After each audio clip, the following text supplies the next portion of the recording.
50 years ago, a great man had a very bold vision. When you think about how it started, two keen, very committed paediatricians in Auckland just saying to one another and to their professional friends and colleagues, something's got to be done, specifically for New Zealand kids, to back research that specifically is about them. The most common condition that we see in paediatric emergency medicine, and indeed paediatrics itself, is bronchiolitis.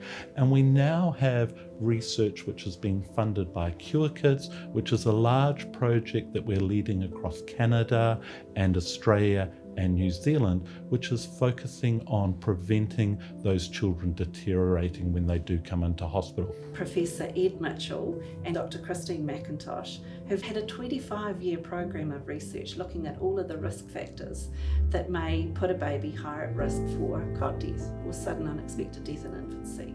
So what they've been able to do over 25 years is reduce the number of cot deaths significantly in New Zealand. 250 babies were dying of cot death every year. That we talked to what was then the Department of Health, now the Ministry of Health, about this, and developed a prevention program. And within 2 years, that had fallen to 120.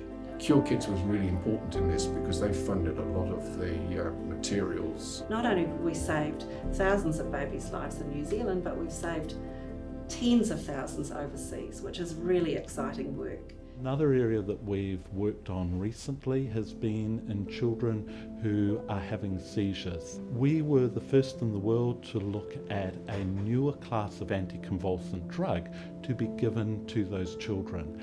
And what's now happened is that children around the world are now receiving that medication first rather than the older medication. So that prevents more children getting the serious adverse events. And since I've been working here in Dunedin for the last 20 years, supported so beautifully and so well by Cure Kids, we've found multiple different answers for so many different families, not just from New Zealand but from around the world, for dozens, in fact scores of different conditions that fall into this category of rare genetic disorders. Big research makes a difference to little lives.